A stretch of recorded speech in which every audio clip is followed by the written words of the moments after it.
everybody. Welcome to another episode of Step to Stories, where we are talking with Brad Ewell. This is episode number 4. This is a fascinating show. And if you have not watched the first 3, I highly recommend you stop watching this now and go to the first ones. We'll put the links in the comments below. I highly recommend you watch episode 1, 2, and 3 before you watch this one, because so much to cover and so much more to cover today. But if you absolutely refuse to do that, in a nutshell, Brad found out at age 48 that he was adopted, that his biological parents were not his biological. He found out who he thought his biological parents were indeed not. And we talk about how that affected him emotionally, how he dealt with that. It's a very fascinating story. Sadly, his adopted father is no longer living, but they did get a little bit of closure before he passed away. His mother is still living, but not doing great. So they really haven't had the conversation of why they chose not to tell him. But one of the messages that Brad continues to share in this video is that if you are planning to adopt a child, or you have adopted a child, it's super important that you let the children know. And it will not make you any less of a good parent or any less of a parent. It just lets the child know, for just even basic reasons, for family health reasons, for genetic reasons, and just so they know, because eventually they're probably going to find out. There's a really good chance that they will find out. And it can be a sense of betrayal. It caused a lot of PTSD. Brad's had to go to multiple therapy sessions and will continue to work through this probably for the rest of his life. And it did not just affect him, but obviously his wife and his children as well. Their grandparents that they thought were their biological grandparents were not. But then we dove into sort of what happened next, and he made the decision to want to find out who his actual blood-related parents were. And through 23andMe and Ancestry.com, he was able to locate his biological mother, who is sadly no longer living, and also his biological father, who is living. However, he found out that he was serving a life sentence in prison. So a lot of information for Brad to process. Brad then made the decision that he wanted to meet his father, and so his biological father. And so he reached out to him through email. They corresponded, set up a meeting, and he went and drove from Texas to Louisiana to the state prison where his father was currently in. And it was very dramatic and it was very dramatic and intense story that he told about how that happened. Just from driving up to the camp, being in the meeting room with him, spending the day with his dad. The things that happened in that room were not what he expected at all. And I really think it's important that you go back and watch those episodes to learn how that happened. So where we really ended and left off, and we're going to dive in now, is what happens now. So now, Brad, welcome again back to the show. Thank you. Hope you're doing well. By the way, Brad is also a police officer. He has 3 children here in Texas. Great guy. His wife actually went to school with my husband. So, Brad, I believe I'm excited to hear about this next part, because I've heard a few of the Cliff Notes version, but I haven't heard the full story. And for those of you that are getting ready to step, this story usually goes about 45 minutes. I do have some children in the background. I apologize today, so we're going to do the best we can. Brad will be doing most of the talking, but you should get about 5,000 steps in today. And if you have not gotten any steps in today, I recommend you watch 2 episodes to get your 10,000 steps in. But if you're watching this later in the day, then you most likely are sitting at around 4,000 or 5,000 steps, and you should complete your steps today with this story. Okay, so Brad, so here we are. You visited with your biological dad. You like him. You didn't think you were going to like him, but you do. You've left, and now it is 2020. COVID has hit, so you realize you can no longer go back and see your dad. Tell us about sort of what happens next. I know he's currently, at the time, he was currently serving a life sentence. So now you've met a guy that you really like and want to know about, and he's in prison, going to be in prison for the rest of his life for committing a murder back when he was a young kid, which you also mentioned that he revealed all of that to you and explained all of that to you and took ownership of all of that. So you're back home. Here we are. The whole world has shut down. Your whole life has turned upside down. But now you're interested. You've now lost your father, your adopted father. Um, so what happens next? And tell us about this next part of the journey. So when COVID hit, at first, really all we could do was send emails and call each other back and forth on the phone. So for us, what that meant was email was a lot easier to get to know each other only because our phone calls were always limited to a 10-minute phone call where I could write 2 pages of an email with questions. He could write long answers back. So we settled on emailing quite a bit and calling usually once a week. And to make it easy from his end, because I couldn't, it's weird. I couldn't call into him. So he needed to know when I might be home so he could call me because if I miss his call, I can't just call him right back. So we set up on a weekly Monday phone schedule and we'd talk for 10 minutes on the phone and then send a lot of emails back and forth, just getting to know each other. And the more we talked, the more I just genuinely liked him. And it didn't take too long. Louisiana suddenly realized they couldn't have inmates that just never saw their family or didn't see the people that they cared about. So they instituted video visitation, which was still limited to 10 minutes, but it was really kind of a cool blessing because all of a sudden, without having to make an hour or an 8-hour drive, I could see him and we could see each other face to face, talk, which is always nice when you're trying to get to know somebody, and still almost have like a in-person visit, even though it was super short, and still email and do phone calls on top of it. So we started doing that. And really, I won't say it's embarrassing to admit, because I think it's true for so many people. There's so many things that you don't consider in your life until they actually affect you. Like you had talked about, I think when we did our last episode, how shocking I cannot think of the name of the movie, but the child abduction movie was to you and how that got thoughts rolling in your head about that. And for me, the same thing was true about prison, and really more than prison sentencing. I had spent years arresting people. Some of them had gone to prison, some hadn't. I had never really thought much about any of that part of the process. I just did my part of the process and things moved on from there. But what I found was the more I talked to him, the less I felt like he was serving any purpose in prison. He had seemed to have reformed. He seemed like a totally different person than he was when he went in 1972. And I mean, truthfully, that's not really a shock. He was almost 50 years older than the day he went into prison. I change quite a bit every few years. So the amount of growth and change you can have in 50 years can be astounding. So as we talked, he never suggested that I try to get him out, do anything to help him, because as far as we all knew, he was going to do life without parole. His only option for release was to go through a 2-step process. The first was to get his sentence commuted to anything other than life. And then if he could get his sentence commuted, step 2 would be to then apply to get a parole hearing. If he got accepted for one, have a hearing and see if he could get paroled. So that seemed like a long shot. He had his last parole hearing, if I remember right, it was in 2017. And he had actually, well before I ever met him, gone through the sentence commutation thing, I think 3 times. Twice he was approved for a sentence commutation, but the governor has to sign those, and both times they died on the governor's desk. So it was really looking like the odds of him ever stepping outside of prison were pretty much zero.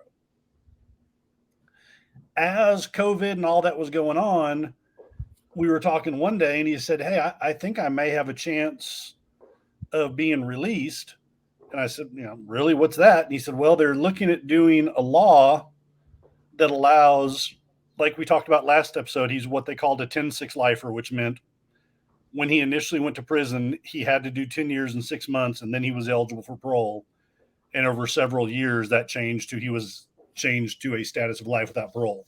Not for any changes in what he did. The legislator made changes and retroactively applied them to people. So the DA in Orleans Parish had recognized that this had happened and had put a bill into their legislature that had been approved or passed that allowed people with 10-6 sentences to be released, really, for lack of a better word, released immediately if the DA's office that prosecuted them and the court that sentenced them could agree to a new sentencing term. They could be released. What Orleans Parish was doing was basically meeting with their people that had started as a 10-6 and now were lifers. As they would meet, say, okay, how long have you been in prison? You'd say 50 years. And they would say, okay, your new sentence is 50 years and 1 day, and we're releasing you tomorrow. So that's what they were doing. Unfortunately for my father, he had been sentenced in Caddo Parish, and as he and I talked it through, I got him to give me all the paperwork that he had about his court cases, his disciplinary record from the prison, all that good stuff. And I decided I'd contact Caddo Parish and see if they would be interested in working with him. While I was dealing with that, I was also talking to a group called the Parole Project that's in Louisiana that is kind of a two-stage group. One, they help prisoners when they're paroled out transition back into the world, because a lot of the guys, especially in Louisiana, guys and girls, have done 20, 30 more years. So it's a huge transition to just come back out. The Parole Project, when I contacted them, told me they wouldn't have really anything to help me with, because as long as he was life without parole, there was just no hope, no helping him. So that left me on my own. I contacted Caddo Parish, got a hold of the person that reviews all of their cases. She was really nice. She let me send her a packet that I put together about why I thought he should be considered for this new program that Orleans had come up with. Sorry. Go ahead. I got them. She said that she would consider that and look at it, but ultimately she was an assistant DA, and the case being changed had to be approved by the actual district attorney. So I dealt with that for just shy of a year, where we were emailing back and forth. Of course, my father's case wasn't her only thing to deal with, so she was doing that kind of on the back burner.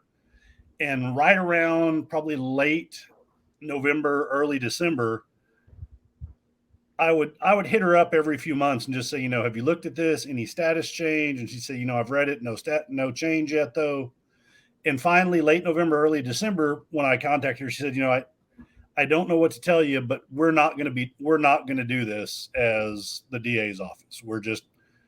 Orleans Parish wants to do it. It's an option, not a requirement for us, and we're not going to do it. So that kind of left me stuck in the water. And then she said, but I think there's going to be some new legislation coming out the following year, which would now be 2021. Is that right? No, yeah. 22. In 2022, because we did this through late 20 and early 21. She said in 2022, I think there's some legislation coming that may help your father out. So be on the lookout for that and just see if it passes. So in the meantime, while all that was going on, I had been, for lack of any other better word, stalking the director of the Parole Project on social media. And I had friended him. I was commenting on his posts. The director was a juvenile lifer in Angola and knew my father because he had been housed with him for a while. So I was commenting on all of their Parole Project posts. Hey, I sure wish my father could get out. I wonder if y'all could help him, hoping that something would come through. And just was getting no response, but I just kept firing little feelers out there over and over again. And then when the new legislative session came out, the new legislation that was being sent to their criminal justice committee, excuse me, was a bill that would make every 10-6 lifer immediately eligible for parole. Hmm. So that was going to be a possibility of my father seeing the outside of prison after 50 years. How did that make you feel? I was excited at this point. I had really from when I met him in 20 to 2022, over those 2 years, really kind of come to the conclusion that if prison is to reform people and make them ready for society again, that prison had done its job with my father. Tell us, I don't know if we talked much about this. Tell us a little bit, what was your dad like in prison? What responsibilities did he have? Did he have friends? Was he well liked? For the first 30 years, I think he was probably a terror in prison. He escaped once. Really? Yeah. So he escaped once and was out for a day before he turned himself back in, or for part of a day. Did he tell you about that, or? Not much, other than when he got into the woods and was hiding, they started shooting at him. And as they got closer, he decided getting shot in the woods wasn't the way he wanted to go. So he surrendered. So for his first 30 years, he was far from a model prisoner. I met him at year, I believe, 40, late 47, early 48 of being in prison. So he had made quite a few changes. He had cleaned himself up. He had stopped using drugs. He had stopped drinking. He had stopped running any kind of side hustles that would have been illegal in prison, and was pretty much doing artwork. And was how he was supporting himself. From what you told me, I mean, they can get anything in prison, correct? Oh yeah, they can get anything they want. I didn't realize that. Yeah, it's not hard. So he had actually turned his life around. It's kind of a funny story. He had started doing art because another guy in his dorm was painting, and he decided, well, if that guy can learn to paint, I bet I can learn to paint. And of all things, he ordered a set of Bob Ross VHS tapes back then, and learned to paint watching Bob Ross. Interesting. As he turned himself around, he also, and actually before he turned himself around even, he had gained trustee status. So he had kind of better working jobs in the prison instead of working the fields, and was working, I think at that time, when I met him, he was working in the tool room of the prison shop, signing tools in and out. So that was his job. But on top of that, he had also, outside of painting and drawing, got into wood turning, and he was turning these beautiful wooden art bowls. They weren't made for food. It was like decorations you see in nice houses. So Angola has a rodeo every spring and fall. That's a rodeo and arts and crafts show. And inmates that make things in the prison can apply, and if their behavior is good and their disciplinary record is good, they actually get to participate in this arts and crafts show and sell all of their works to make money for themselves. So he was clearing usually between $2,000 and $4,000 at each sale. After the prison because the prison takes quite a big chunk of what the inmate makes when they sell things. But he was getting a few $1,000s when he was doing this. And that was basically how he was supporting himself in prison. He had sworn off prison food. So he was buying his own food from a catalog that they got, making his own food, eating his own food. You have an option, which I had no idea, and I don't know if it's like this in every prison in Angola. You could wear your prison uniform, or from this catalog, you could buy certain t-shirts, sweatshirts, blue jeans, tennis shoes, but they were all real world prices. So, I mean, it was no different than going to, I'd say, Target to buy a pair of jeans is the price that he was paying inside prison. So it wasn't like they got a discount for the stuff they were getting. So he was using that to buy toiletries, get all the stuff he needed, and kind of keep himself afloat. So you mentioned something, and I don't know if we talked about this on recording or offline, but they were only giving him a penny an hour at one point. I think their current rate, I'd have to look it up, but I think it's like 3 or 5 cents an hour. And that's still the case? Yes, yeah, that's still the case. And then so you'd have to work a full day to get a 10-minute phone call. Yeah, your 10-minute phone costs you $2.50. Oh, so you probably have to work like 3 or 4 days. Or more. No, I think if I did the math right, I think a phone call cost about a month. Oh my goodness. Because if you're making 3 cents an hour, that really works out to about 24. You're making about a quarter a day. Well, no, yeah, you're right. So about 3 or 4 days will get you a phone call. I mean, I got to remember these are prisoners, so it's not like we're talking about regular people, but still, that's Well, I mean, I'll be honest, and I've dealt with a lot of people that have either been in prison or were headed to prison. They're all regular people. You and I are usually. I have a good friend that I finally got to meet. He's an artist that I met this past March, and we had the best conversation about his theory that I fully buy off onto, that all of us are about 2 decisions away from being broke, being homeless, or going to prison. Huh. You make one bad decision, you follow it up with a second one, and all of a sudden you find yourself in a whole different world. That's really, true. I mean, there are some absolutely horrible people in prison, but when you really talk to them, they're not much different than you and I. They've made some different choices, but they're people. And not to get too much on a soapbox, but if you want to reform people, treating them like crap does not reform anybody.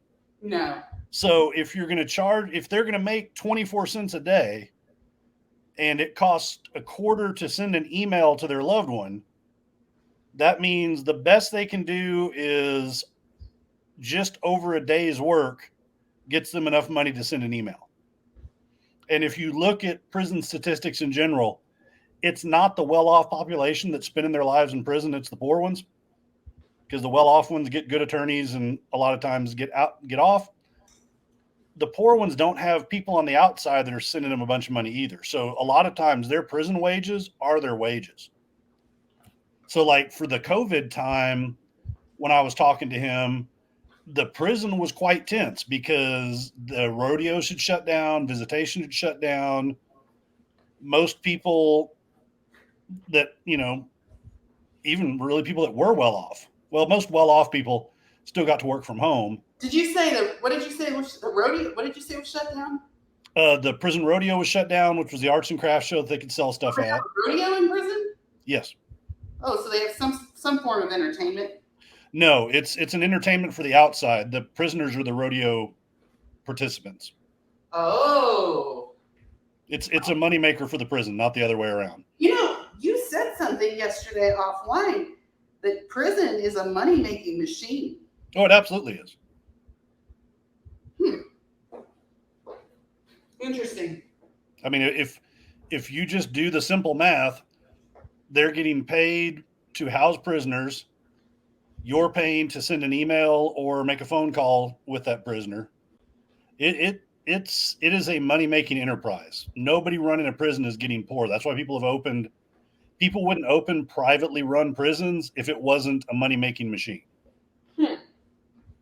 And what you'll find is, or at least what I've found is, a lot of, trying to think of the right word, not inbreeding, but kind of commingling of things, like the I can't remember, was lieutenant governor or governor of Louisiana also is the director of a program called Securus, which is the same program that you pay the 25 cents for an email or $2.50 for a phone call to. Huh.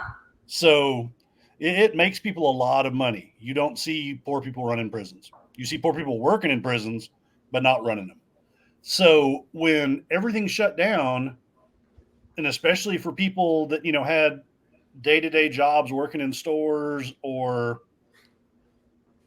working in a restaurant, the people inside the prison had no shot at getting money from the outside because their people weren't working. They couldn't make money at the rodeo because they weren't having rodeos anymore. And it made it a very hard, tense place to be because people were broke. They couldn't see their family. So that's what that time was like for really everybody in there. So back to him and his chance of getting out, this new bill came out that allowed all 10-6 lifers the immediate eligibility for parole if it passed. Now, it didn't mean they were all getting paroled. All it meant was they were immediately eligible to have a hearing.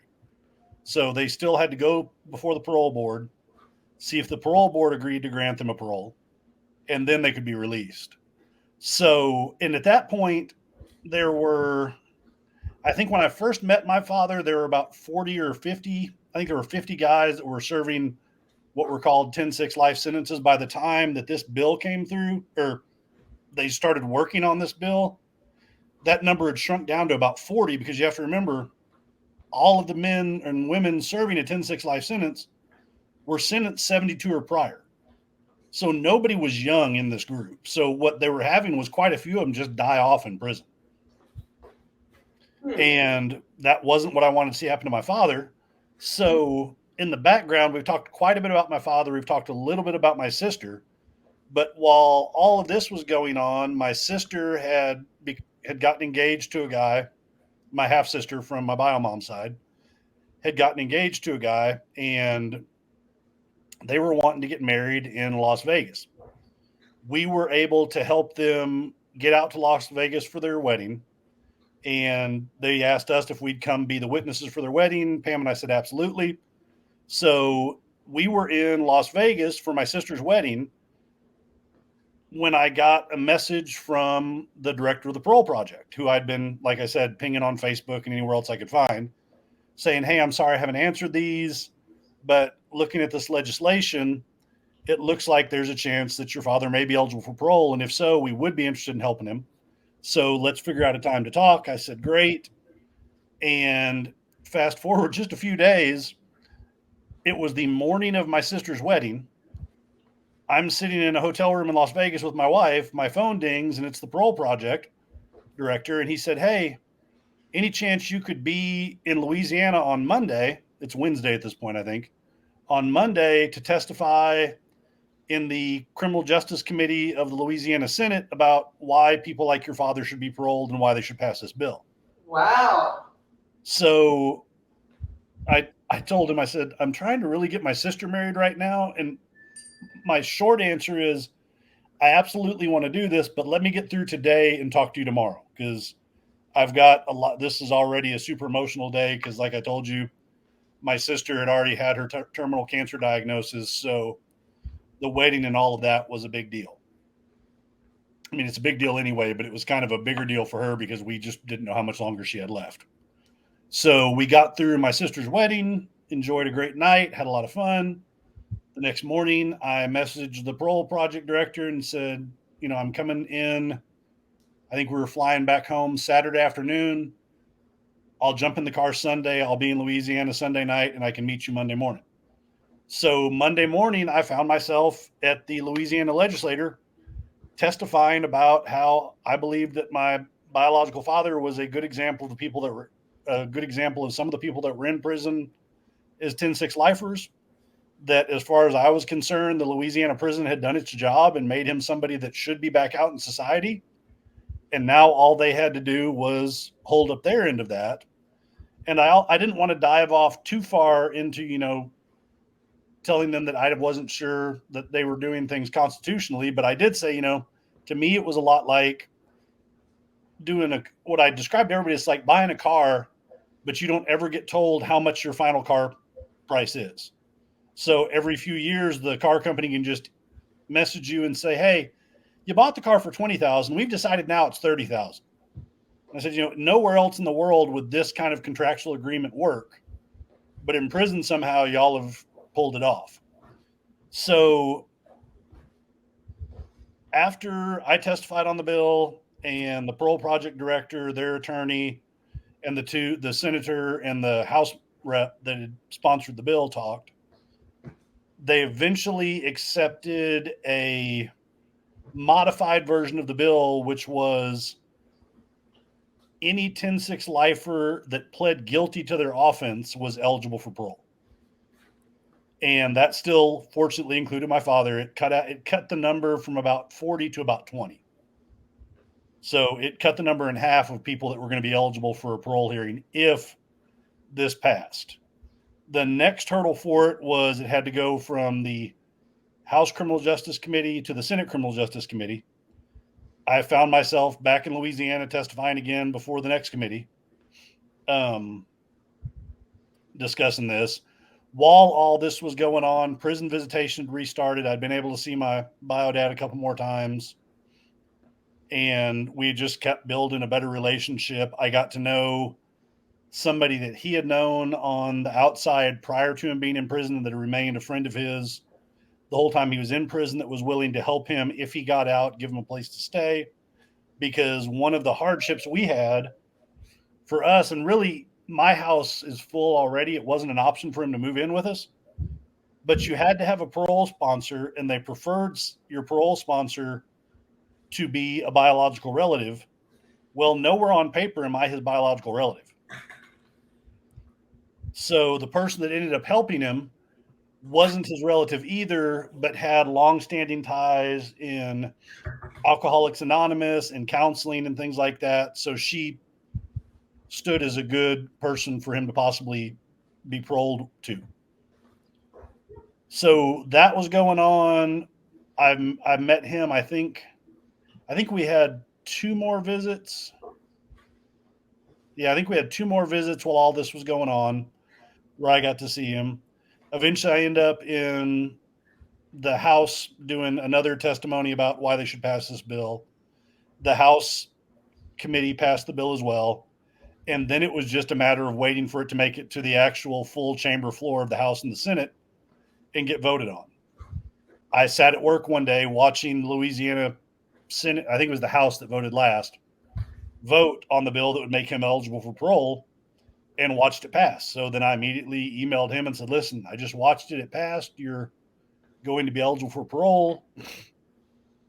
So we can start making plans. I talked to the parole project and said, I was happy to help y'all. I'm still happy to help y'all.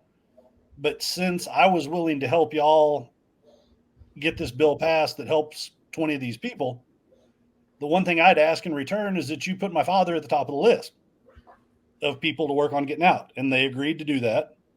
So he should have been the first 10-6er to get a parole hearing. He ended up being the second only because somebody else's parole hearing got canceled. They were at another prison, and they put this guy up for parole because he was available and ready. But that bill passed in August. My bio dad's parole hearing got scheduled for November 16th. And I was back in Angola with my biological father, a couple of longtime supporters of his, the friend that I had talked about that I got to know of his, and we all were there to testify on his behalf in the parole hearing. So a couple of questions I have. Shoot. So I'll ask him, and then I'll get back up and pouring the sweat. Keep stepping.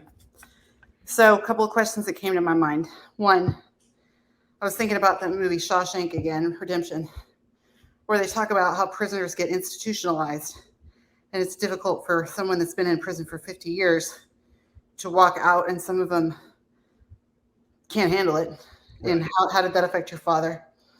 And then number 2, how does a parole hearing work? Like, once they stamp it as approved and all that, is he free, or do they have to wait longer? How does all that work?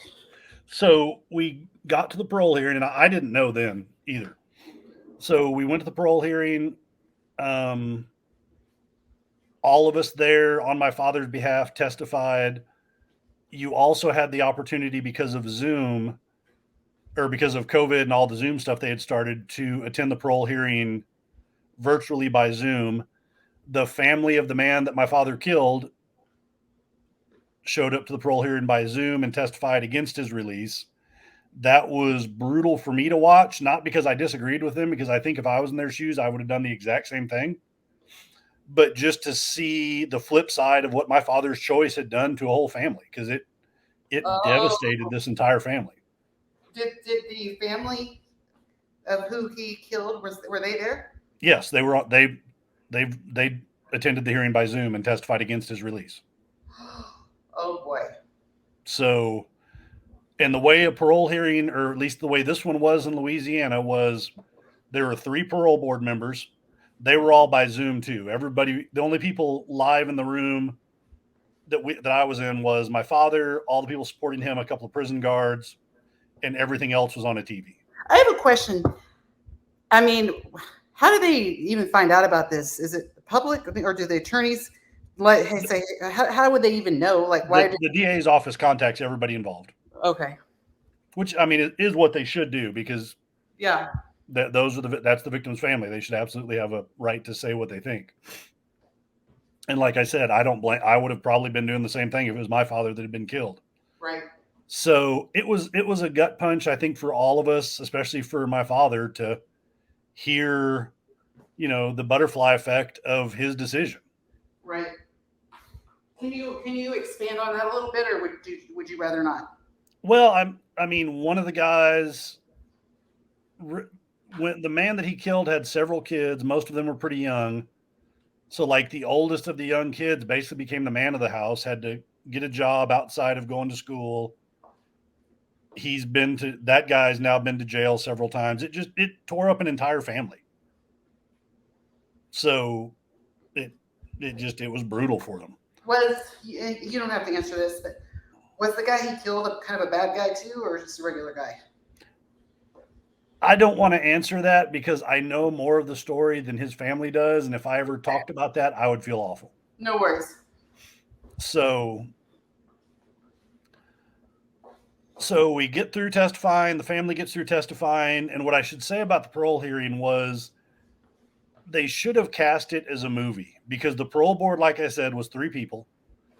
The way you got paroled was all 3 people had to vote for your parole. It wasn't a majority decision. It was all you had to have all 3 on board. It's like American Idol or something. You have to yes. Yeah. But the way the parole board looked, I swore they were cast from a movie, because there was a lady that was so engaged. She nodded and smiled about everything that anybody said and looked so happy. The second guy at the table just had this stone cold poker face. You couldn't read what he was thinking, what he was feeling, or anything. And the last guy at the table sat like this with his arms crossed and looked like he was mad as hell that he was there. So who are these people? Are they the general public, or they work for the parole? I believe, if I understand right, they're general citizens of the public that serve on the parole board for a set number of years. Okay. Because I know one of them was, I think, a doctor or something in his day-to-day job. So general citizens of the public basically are deciding the fate of your dad. Yeah. Which, I mean, realistically is probably how it should be, because he's going to be released back to the general public with these people. True. So the lady that I said was so engaged, she maybe spoke for a minute before she said, I'm voting yes for his parole. The second guy gave a much longer talk that initially started with recognizing the victim's family and the pain they had been through and the pain that my father had caused them, but then started rounding a corner of the purpose of prison being redemption and getting people ready for society and not just being a holding place for people to die. And he voted for the parole. The third guy that I was so worried about, that looked so irritated about being there, started off with a long thing about being hard on crime, how crime needed to have punishments and they needed to be severe punishments for severe crimes. But eventually he started addressing the family of the victim, saying, but with that comes the idea that we're here to reform people. And if we see somebody that's been reformed, it's our duty to give them a shot in society. So at that point, you thought this is looking good. And I mean, once he said that, that was it. He said, and I vote for him to be paroled. And that was a 3-0 vote for parole. And how did you feel in that moment? Oh, hold on one second. I've got a cat trying to walk on my keyboard. Hold on, buddy. Get down. There you go. I was ecstatic. What's your dad? What's your dad's first name again? Jim. Was Jim? Was he there? He was there. Yeah, he was sitting right in front of me at a table. So what was his reaction? I couldn't see it. His back was to me. What was your reaction? I was crying. I started crying the minute they said yes, because I knew that this was finally over for him. And was Pam there too? No. Okay.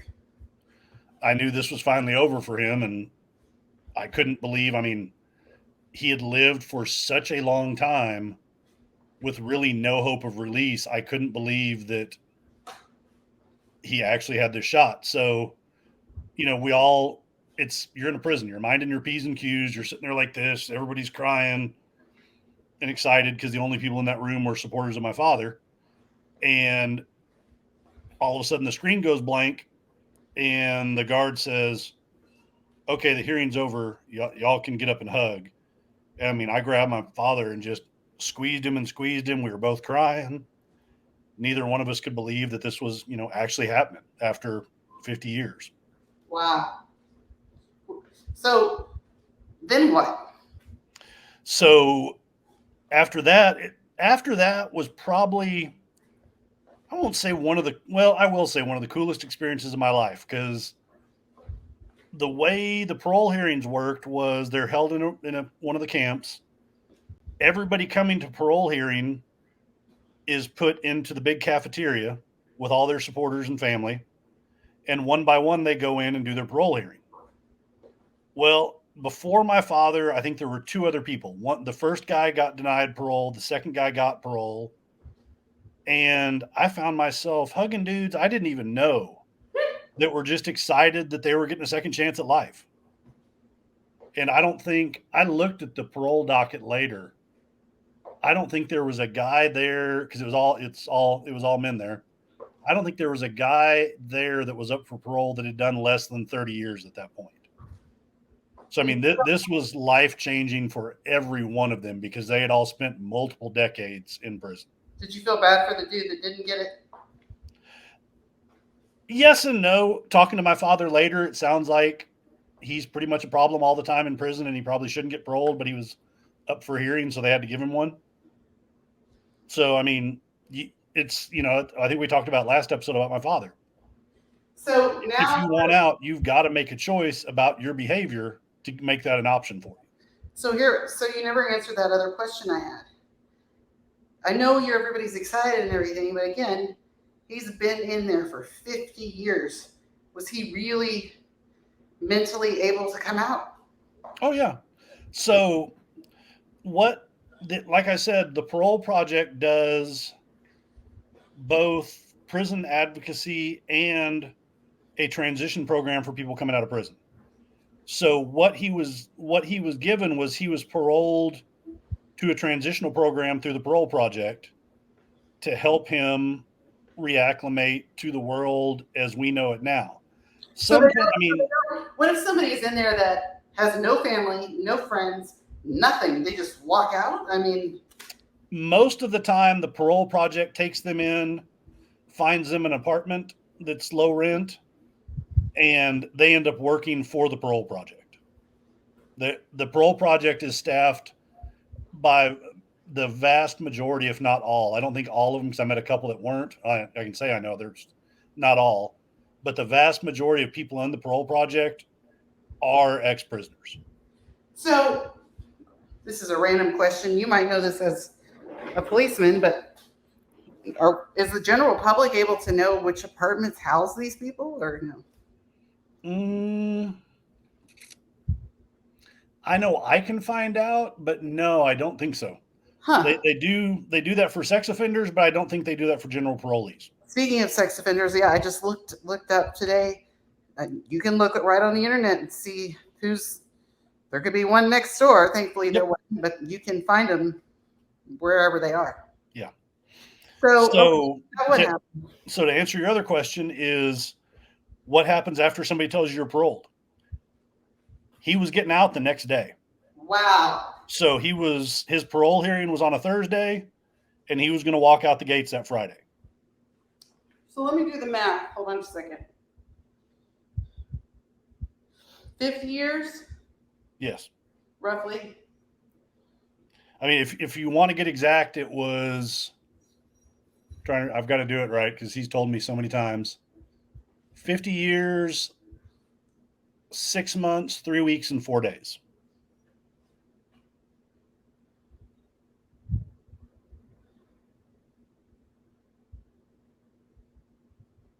So roughly 19,000 days in prison. Yep.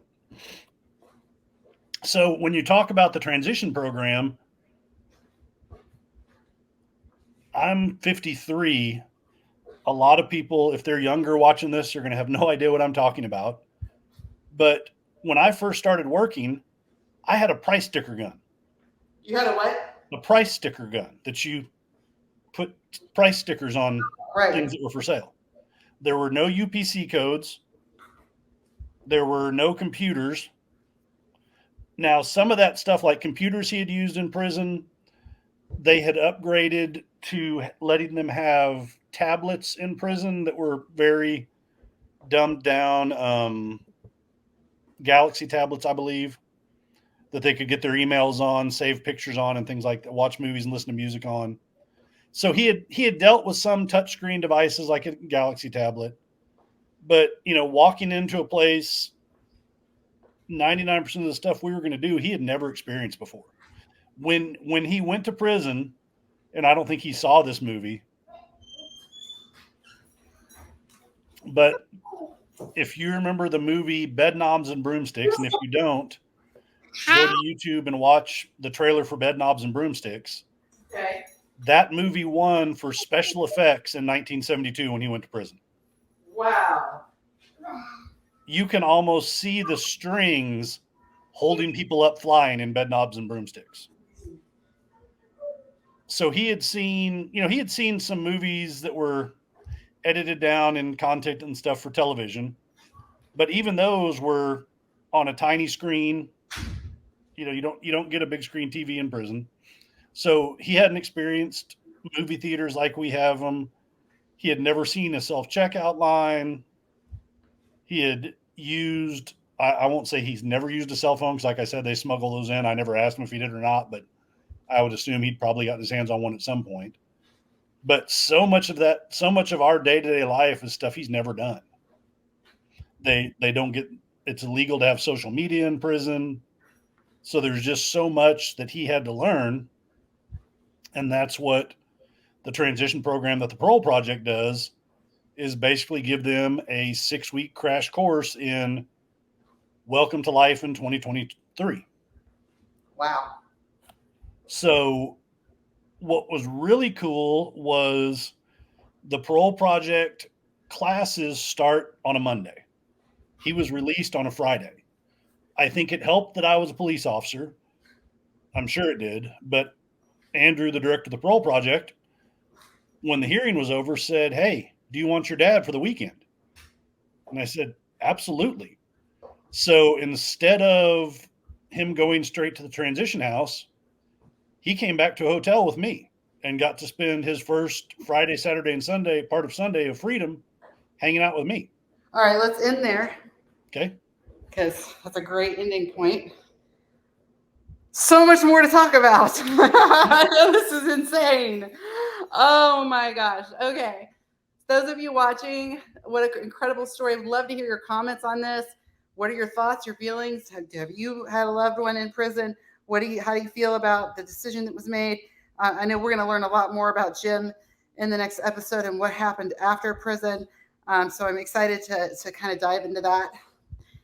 You should have gotten at least 4,500 steps in today, burned at least a couple hundred calories, and gotten a good sweat and gotten 1.5 miles in today. Sorry about some of the interruptions, but you know what? That just goes to show wherever you are, whatever you're doing, you can still get your steps in.